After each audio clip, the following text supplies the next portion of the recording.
ఐదేళ్ల వైసీపీ పాలనలో కర్నూలు అభివృద్ధి అటకెక్కిందని టీడీపీ అభ్యర్థి టీజీ భరత్ ఆరోపించారు. గత ఎన్నికల్లో తను ఓడిపోయినా ప్రజలకు సేవ చేస్తూనే ఉన్నానని తెలిపారు. తనను ఎమ్మెల్యేగా గెలిపిస్తే కర్నూలు నియోజకవర్గం రూపురేఖలు మారుస్తానని అంటున్న కర్నూలు టీడీపీ అభ్యర్థి టీజీ భరత్తో మా ప్రతినిధి సుంకన్న ఫేస్ టు ఫేస్.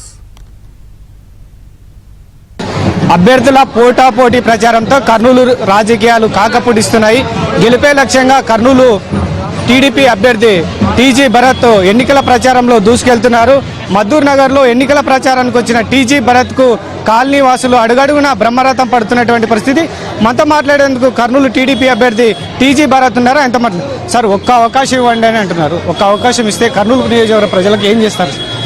ఒక అవకాశం ఇస్తే నా 6 గ్యారంటీలు సూపర్ 6 మన భవిష్యత్ గ్యారంటీ ఎట్లుందో చంద్రబాబు గారు ఇచ్చారో స్టేట్కి, అట్లా కర్నూలుకి నేను సూపర్ 6 ఇచ్చా. ఈ 6 హామీలు చేయబోతున్న 5 ఏళ్లలో, ఈ 5 ఏళ్లలో ఈ 6 హామీలు కానీ చేస్తే కర్నూలు రూపురేఖలే మారిపోతుంది. రియల్ స్మార్ట్ సిటీ అని వస్తుంది. ఇది కొద్ది క్లాస్ ఏరియా యాక్చువల్గా చెప్పాలంటే.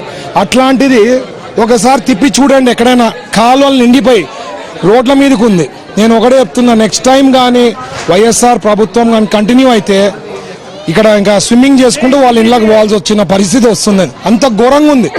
ఇది లిటిల్ క్లాస్ ఏరియా యాక్చువల్గా. కాలువలు క్లీనింగ్ లేదంటున్నారు. పెన్షన్లు కూడా ఆల్రెడీ కట్ అయినాయని చెప్తున్నారు.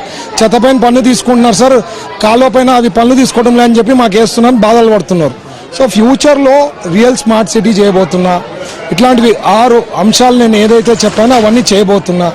సో ఖచ్చితంగా అభివృద్ధి అనేది ఉంటుంది. సంక్షేమ పథకాలు కూడా పెద్ద ఎత్తున ఆల్రెడీ చంద్రబాబు గారు ఇచ్చిన హామీలన్నీ నెరవేరాలంటే నాలాంటి నాయకత్వం ఉంటే, సరైన వాళ్ళకందరికీ అర్హులు ఉండే వాళ్ళకందరికీ చేరేదానికి నా లీడర్షిప్ ఉండాలి. అది నేను హామీ ఇస్తా ఉన్నా. తాగునీటి సమస్య కూడా బాగా ఎక్కువగా ఉంది సార్ సిటీలో. ఒక్క స్టోరేజ్ ట్యాంక్ కూడా కెపాసిటీ పెంచలే.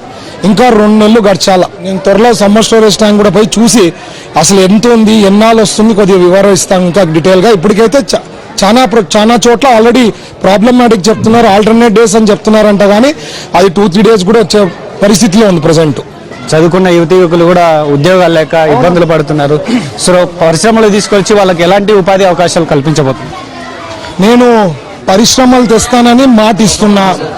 నాకున్న పరిచయాలతో, నెట్వర్క్తో ఖచ్చితంగా ఫ్యూచర్లో మన గవర్నమెంట్ ఏర్పడి ఇక్కడ నేను ఎమ్మెల్యే అయితే మనకుండే నెట్వర్క్ ఇండస్ట్రీస్ తెప్పించేదానికి అవకాశం ఉంది. సార్ సూపర్గా ఇండస్ట్రియల్ జోన్ క్రియేట్ చేయగలిగినారు 2014 నుంచి 19లో. ఆ ఇండస్ట్రియల్ జోన్లో మనం ఫ్యాక్టరీలు పెడతాము. పెద్ద ఎత్తున ఉద్యోగాలు అవకాశాలు పుడతాయి. ఎవరైతే టాలెంట్ ఉండే వాళ్ళకి జాబ్స్ వస్తాయి. ఈవెన్ అన్ఎడ్యుకేటెడ్ అంటే 10th క్లాస్ అట్లా స్కిల్డ్ అట్లాంటివి కూడా జాబ్స్ పుడతాయి. సో నా బాధ్యత ఏమి, ఇండస్ట్రీస్ తెప్పియాలా. అది నేను చేయబోతున్నా. ఖచ్చితంగా నాకుండే నెట్వర్క్తో గ్యారంటీ వస్తాయని నాకు నమ్మకం ఉంది. Second thing, every 3 to 6 months job మేళాలు, మెగా జాబ్ మేళాలు పెడతా. ఏం లేనప్పుడే మన జాబ్ మేళాలు పెడితే మంచిగా జాబ్ ఆపర్చునిటీస్ ఎంతమందికో పిల్లలకు ఉద్యోగాలు ఇప్పగలిగిన. 20 లక్షల ఉద్యోగాలు అంటే వాలంటీర్ ఉద్యోగాల గురించి నేను చెప్తాలే. రియల్ ఉద్యోగాలు అంటే దాదాపు 2 lakhs plus గవర్నమెంట్ జాబ్స్ ఉంటాయి. 18 లక్షల ఉద్యోగాలు ఎందుకు వస్తాయంటే ఇండస్ట్రీస్ వస్తాయి కదా, ఆటోమేటిక్గా జాబ్స్ పుట్టేదానికి అవకాశం ఉంటుంది. పరిశ్రమలు తీసుకుని వచ్చి వాళ్ళకు ఉద్యోగ ఉపాధి అవకాశాలు కల్పిస్తాము అని టీజీ భరత్ చెప్తున్నటువంటి పరిస్థితి. కెమెరా పర్సన్ సురేంద్రబాబుతో సుంకన్న, ఏబిఎన్ ఆంధ్రజ్యోతి.